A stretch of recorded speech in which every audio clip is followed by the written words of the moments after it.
Good morning, 7th grade. How are you? I hope that you are all fine. I missed you all. Now we will talk about applying ideas اللي هو eclipse or eclipses.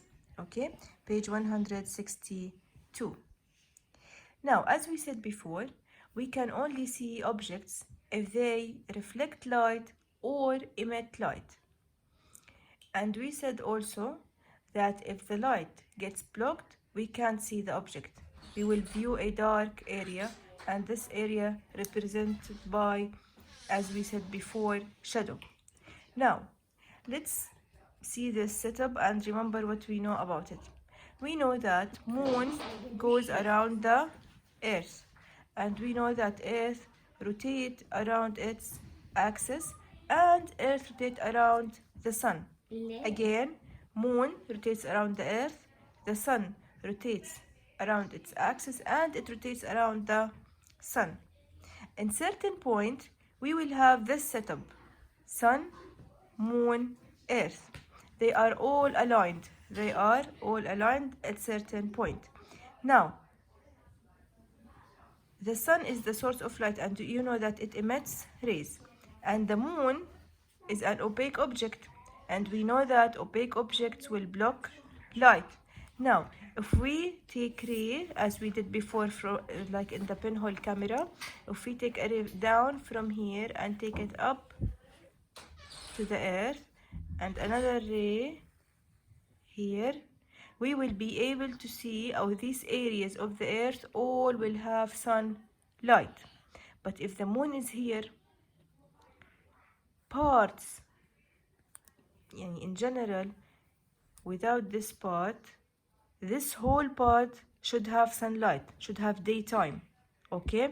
Now, because the moon is in this position, it will block the light for this part of the earth. Okay? Not the whole area will have daytime. Part of it will be blocked by the moon, and these are the countries that can see solar eclipse. So what is eclipse? When the moon comes directly between the earth and the sun, highlight here, this is solar eclipse. So in solar eclipse, the arrangement are sun, moon, earth. And the moon blocks out the light from the sun. So no sunlight reaches parts of the earth because the moon blocks the light. Why parts? Why parts? Because the moon is much smaller than the sun. So we will have areas with normal daytime, but only areas here will see solar eclipse. Now, let's go to the key facts. A light source gives out light. A light source like what? Like sun.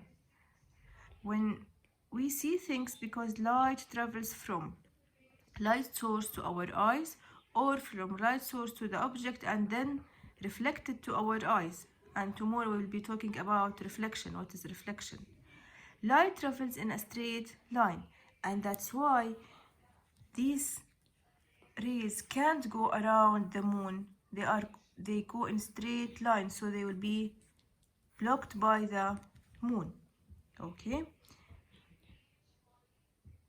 we draw the path of light with straight lines called light ray. So what is light ray? It's a straight path of light. A shadow forms when an opaque object blocks light. We will see shadow. Okay, now let's go here. An eclipse of the sun. As you can see, these parts are blocked by the moon. Here, here, here, totally blocked, and so. And this is according to the position of the moon in this way, according to the country we have. Now let's go to check your scalp process. I can describe how to show the light travel in a straight line. Yes, how can you describe it? You send this in your homework. Some of you said that they want to put paper and opaque material, and this material will block light. So shadows eclipses is an evidence of that light travels in a straight line. I can draw a ray diagram to explain why a pinhole camera image is upside down. Why? Because as we said before, if we go back to the pinhole camera, how we will draw the diagram, we will take two rays, one from the most lower dimension of the object and one from the upper dimension of the object. Then we will draw a straight line here and a straight line here. So here this image will be seen here, so it will be upside down. Again, how can we draw a ray diagram? We will draw two rays from the extremes dimensions of the object, one from the most bottom, one from the top. Then from here and from here we will draw a straight line through the hole. Straight line through the hole, we will view an upside down object. I can write a plan and choose which variable to change, control and measure. If you want to study something, relation between factors, you have to list all the factors that affect certain thing. So first, you determine the variables. Then, you determine the variable that you want to study. And this one that you want to study, that you want to change, is the independent variable. The variable related to it that you are measuring is the dependent variable, because it depends on your independent variable. Other variables that you are not interested in, you should have it you should have it the same, and this is called control variable. Why you should have it the same? To have a fair test.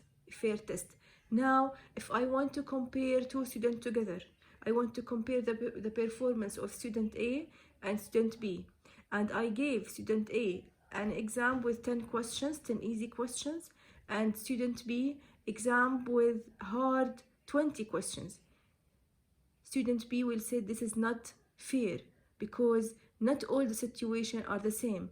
I should give them the same exam, the same material, the same time, then test their performance. And here is the same case. You should put a control variable the same for all the experiment, and you should study the relation between your two variables of interest. One that you change is the independent, one that you measure is the dependent variable. Then you will do your data in a table, the independent variable in the first column, the dependent variable in the second column. The best fit line is drawn, or your graph, or your bar chart, the independent variable on the x-axis, the dependent variable on the y-axis. Then you choose your scale and draw your graph and analyze your result. We have here, I can spot a data point that does not fit. We called it anomaly or error, the data that is not fit with the other. Okay, why we have this error? Because we have two sources of this error. Either as a human we may make some mistakes, or sometimes the device you use is not well collaborated, so you will have some errors, and you have to repeat your experiment to make sure that you have a reliable test. Repeating will produce a reliable test, while fixing factors will make a fair test. So be aware of the two terms, fair test and reliable test. Reliable test is the test that you can produce the same result again and again, okay? And you can make sure by repeating your experiment many times. Fair test is the test that give you a good result. Why? Because you put control variable for your experiment. This is the end of our lesson today, and this is the end of your exam material. So your exam will be starting from light ray from page 158 till here 162, and thank you.